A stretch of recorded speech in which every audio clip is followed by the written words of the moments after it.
ಜನಪರ ನ್ಯಾಯಪರ. ಇಂದು ಮಧ್ಯಾಹ್ನ 12 ಗಂಟೆಗೆ ಕನ್ನಡ ಸಾಹಿತ್ಯ ಪರಿಷತ್ತಿನ ಪದಾಧಿಕಾರಿಗಳು ಗೌರಿಬಿದನೂರ್ ಜನಪ್ರಿಯ ಶಾಸಕರಾದ ಶ್ರೀಯುತ ಕೆ.ಎಚ್. ಪುಟ್ಟಸ್ವಾಮಿಗೌಡರವರನ್ನು ಭೇಟಿ ಮಾಡಿ ಅಭಿನಂದಿಸಲಾಯಿತು. ಈ ಸಂದರ್ಭದಲ್ಲಿ ಕನ್ನಡ ಸಾಹಿತ್ಯ ಪರಿಷತ್ ವತಿಯಿಂದ ಹಲವಾರು ಬೇಡಿಕೆಗಳನ್ನು ಇಡಲಾಯಿತು. ಈ ಸಂದರ್ಭದಲ್ಲಿ ಮಾತನಾಡಿದ ಶಾಸಕರು ಕನ್ನಡ ನಾಡು ನುಡಿ ಜಲಗಳ ಬಗ್ಗೆ ಅಪಾರ ಅಭಿಮಾನವನ್ನು ಹಾಗೂ ಅವುಗಳ ಸಂರಕ್ಷಣೆ ನಮ್ಮೆಲ್ಲರ ಜವಾಬ್ದಾರಿಯಾಗಿದೆ ಎಂದು ಹೇಳಿದರು.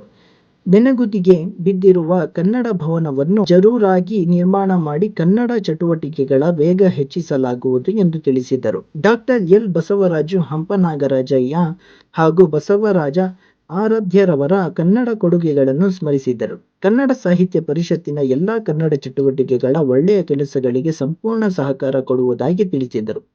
ತಾಲೂಕಿನಲ್ಲಿ ಕನ್ನಡ ಸಾಹಿತ್ಯ ಸಮ್ಮೇಳನವನ್ನು ಅತ್ಯಂತ ಯಶಸ್ವಿಯಾಗುವುದಕ್ಕೆ ಸಂಪೂರ್ಣ ಸಹಕಾರ ನೀಡಲಾಗುವುದೆಂದು ತಿಳಿಸಿದರು. ಮಂಡ್ಯದಲ್ಲಿ ನಡೆಯುವ ಅಖಿಲ ಭಾರತ ಕನ್ನಡ ಸಾಹಿತ್ಯ ಸಮ್ಮೇಳನಕ್ಕೆ ತೆರಳುವ ಸಾಹಿತ್ಯ ಅಭಿಮಾನಿಗಳಿಗೆ ಉಚಿತ ಸಾರಿಗೆ ವ್ಯವಸ್ಥೆ ಮಾಡಿಕೊಡಬೇಕೆಂದು ಕನ್ನಡ ಸಾಹಿತ್ಯ ಪರಿಷತ್ತು ಬೇಡಿಕೆ ಇಟ್ಟಾಗ ಅದನ್ನು ಸಂತೋಷದಿಂದ ಉಚಿತ ಬಸ್ ವ್ಯವಸ್ಥೆ ಮಾಡುವುದಾಗಿ ತಿಳಿಸಿದರು. ಕನ್ನಡ ಸಾಹಿತ್ಯ ಪರಿಷತ್ತಿನ ತಾಲೂಕು ಅಧ್ಯಕ್ಷರಾದ ಜನಾರ್ದನ ಮೂರ್ತಿರವರು ಕನ್ನಡ ಚಟುವಟಿಕೆಗಳಿಗೆ ಸಹಕರಿಸುತ್ತಿರುವ ಹಾಗೂ ಸಾಹಿತ್ಯ ಸಮ್ಮೇಳನಕ್ಕೆ ತೆರಳುತ್ತಿರುವ ಸಾಹಿತ್ಯ ಅಭಿಮಾನಿಗಳಿಗೆ ಉಚಿತ ಸಾರಿಗೆ ವ್ಯವಸ್ಥೆ ಮಾಡುತ್ತಿರುವ ಶಾಸಕರಿಗೆ ಹೃದಯಪೂರ್ವಕವಾದಂತಹ ಅಭಿನಂದನೆಗಳನ್ನು ಸಲ್ಲಿಸಿದರು. ಈ ಸಮಯದಲ್ಲಿ ಅಧ್ಯಕ್ಷರಾದ ಶ್ರೀ ಜನಾರ್ದನ ಮೂರ್ತಿ, ಕಾರ್ಯದರ್ಶಿಯಾದ Shri H. L.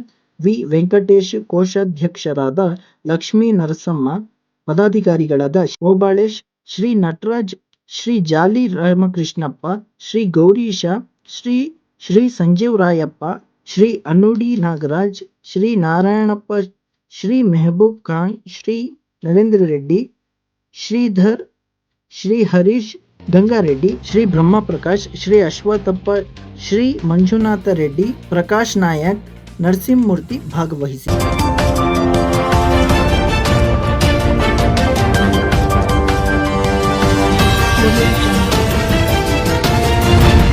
Tumakuru first crime news, ಜನಪರ ನ್ಯಾಯಪರ.